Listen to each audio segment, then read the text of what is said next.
ముందుగా రాష్ట్ర BJP party అధ్యక్షులు శ్రీ పివిఎన్ మాధవ్ గారిని విచ్చేసి ఈనాటి విజయోత్సవ సభలో విజయ యాత్రలో ముందుగా ఎలా మనం సాగిపోతున్నాం, ఇంకెన్ని ఫలాలను మన రాష్ట్ర ప్రజలందరికీ అందించబోతున్నాం, వారి మాటల్లో ఇప్పుడు మనం విద్దాం.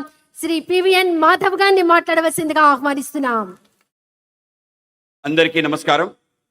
ముందుగా 4 రోజుల క్రితం విశాఖ స్టీల్ ప్లాంట్లో జరిగిన దుర్ఘటనకి 9 మంది మరణించడం జరిగింది.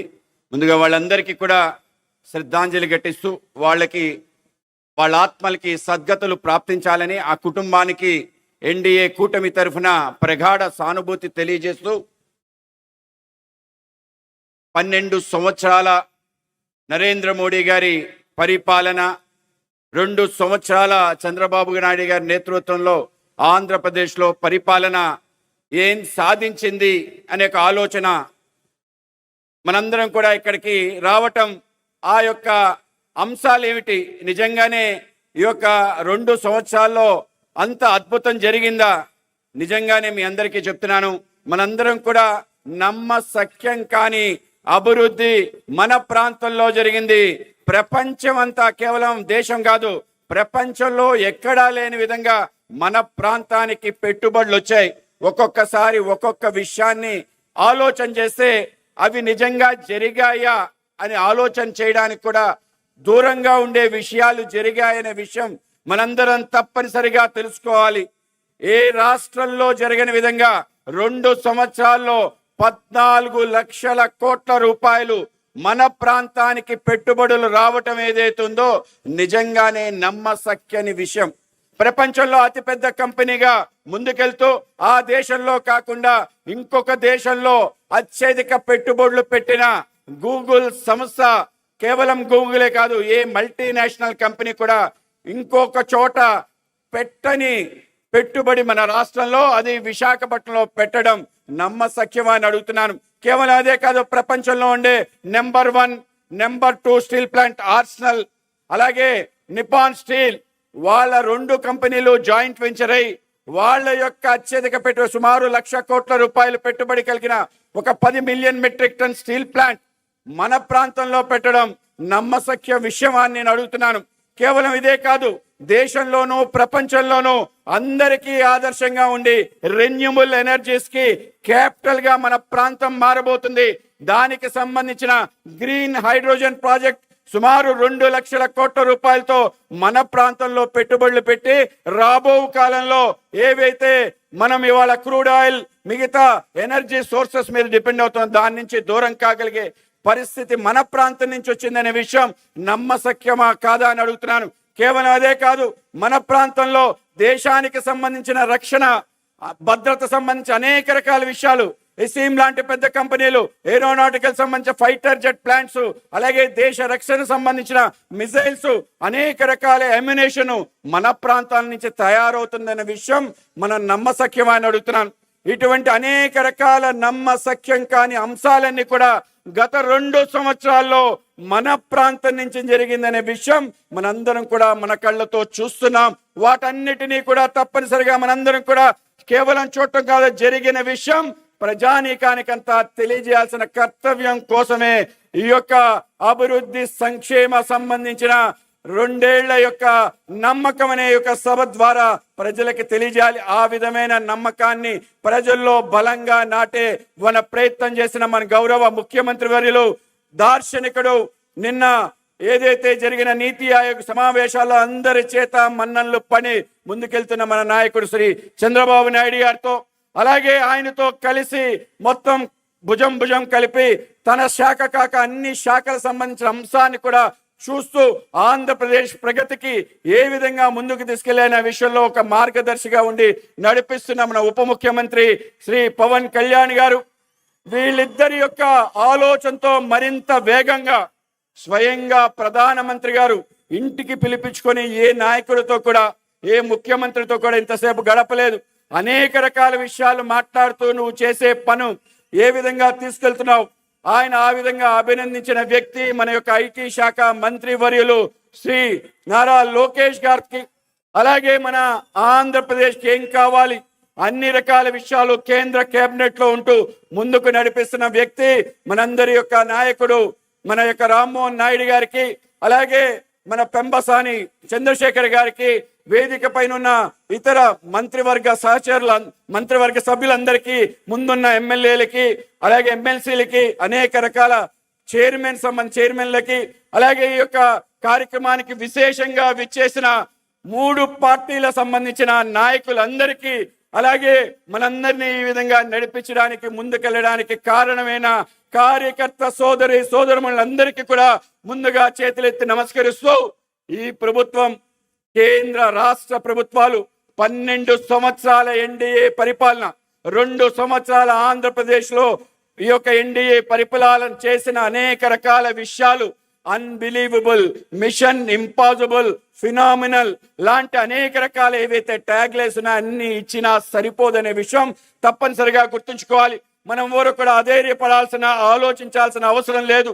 అనేక రకాల దుష్ట శక్తులు వీటిని దూరం చేసే ప్రయత్నం చేస్తారు. నిన్న స్టీల్ ప్లాంట్ లో దొరకడం జరిగితే అనేక రకాల విషయాలు మాట్లాడారు, వచ్చారు, అక్కడ జనాల్ని తప్పుదోవ పట్టించే ప్రయత్నం చేశారు. స్టీల్ ప్లాంట్ కష్టాల్లో ఉంటే గతంలో వాజ్పేయి గారు, చంద్రబాబు నాయుడు గారి నేతృత్వంలో దాన్ని రక్షించి ముందుకు తీసుకెళ్లారు. లేకపోతే స్టీల్ ప్లాంట్ లేదనే విషయం గుర్తుంచుకోండి. మరొకసారి ప్రమాదం వచ్చింది, తప్పనిసరిగా ఈ ప్రమాదం జరగదని చెప్పి క్యాపిటల్ ఇన్ఫ్యూజన్ చేశారు, ఈక్విటీ ఇన్ఫ్యూజన్ చేశారు. దాని తర్వాత దేశంలో ఏ పబ్లిక్ సెక్టర్ కి కూడా 11,414 కోట్ల రూపాయలు రివైవల్ ప్యాకేజ్ ఇవ్వలేదు.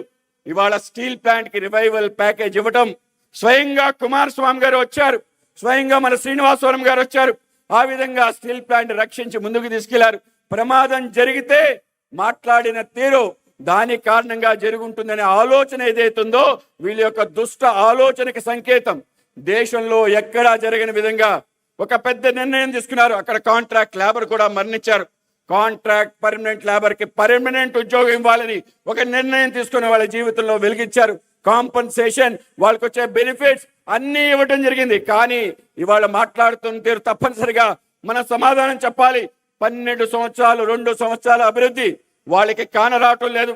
ఆయన వాళ్ళ చెల్లెమ్మ కలిసి మాట్లాడిన తీరు, ఒక్కసారి రాష్ట్ర వ్యాప్తంగా పర్యటన చేయమంటున్నాం, రండి మీకు చూపిస్తాం, మీ కళ్ళతో చూడండి జరిగిన అభివృద్ధి. ఒక్కొక్క అంశాన్ని చూస్తే మీరు ఆశ్చర్యపోతారు.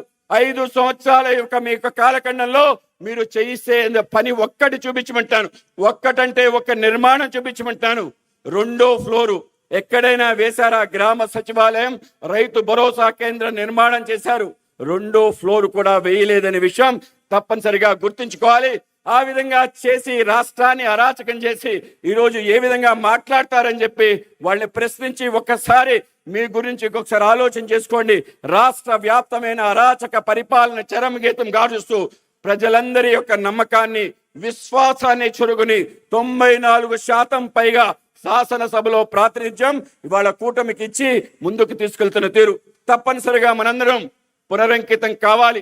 ఏ అంశం కోసం మన అధికారంలోకి వచ్చాం, ఏ అంశాలు ఆధారంగా మనం పనిచేస్తున్నాం, 12 సంవత్సరాల నమ్మకం, ఆ నమ్మకాన్ని తప్పనిసరిగా ప్రజల్లో నిలబట్టే అన్ని రకాల కార్యక్రమాలు చేయాలి. ఈ రాష్ట్రంలో కన్ని విని ఎరుగుని అభివృద్ధి తప్పనిసరిగా మనం సంపద సృష్టించాలి. ముఖ్యమంత్రి గారు చెప్పారు, అధికారంలోకి వచ్చిన తర్వాత సంక్షేమ కార్యక్రమాలు సంపద సృష్టించబడుతుంది. 1 సంవత్సరంలో తప్పనిసరిగా ఈ యొక్క 14 లక్షల కోట్ల రూపాయలు వాస్తవ రూపం దాలుస్తున్నాయి. ఏది పేపర్ మీద లేదు, గ్రౌండ్ పైన ఉన్నాయి, అన్ని నిర్మాణం అవుతున్నాయి.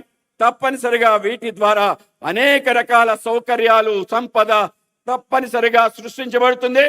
మరింతగా ప్రజలకి సంక్షేమం అందించడానికి కేంద్ర రాష్ట్ర ప్రభుత్వాలు ఉన్నాయి అనే విషయం మనందరం కూడా తప్పనిసరిగా తెలుసుకొని ప్రజల్లోకి వెళ్ళి మరింత బలంగా, మరింత ధైర్యంగా, మరింత నమ్మకంతో ప్రజలకి తెలియజేయాలి.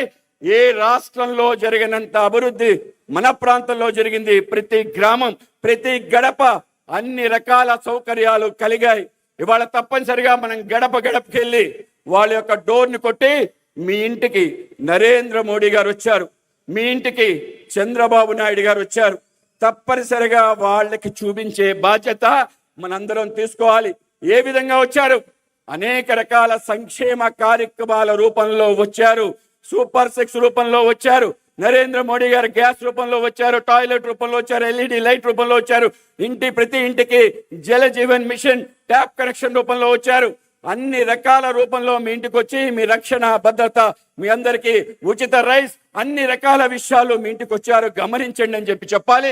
ఆ విధంగా మనం ముందుకు తీసుకెళ్లాలని చెప్పి అటువంటి గురుతర బాధ్యత మనందరం స్వీకరించాలని దేశ రాష్ట్ర ప్రజలందరం కూడా తప్పనిసరిగా ఒక డబుల్ ఇంజిన్ సర్కార్, మొన్న అశ్విని వైష్ణవ్ గారు వచ్చి అనేక ప్రాజెక్ట్స్ స్టార్ట్ అవుతున్నాయి.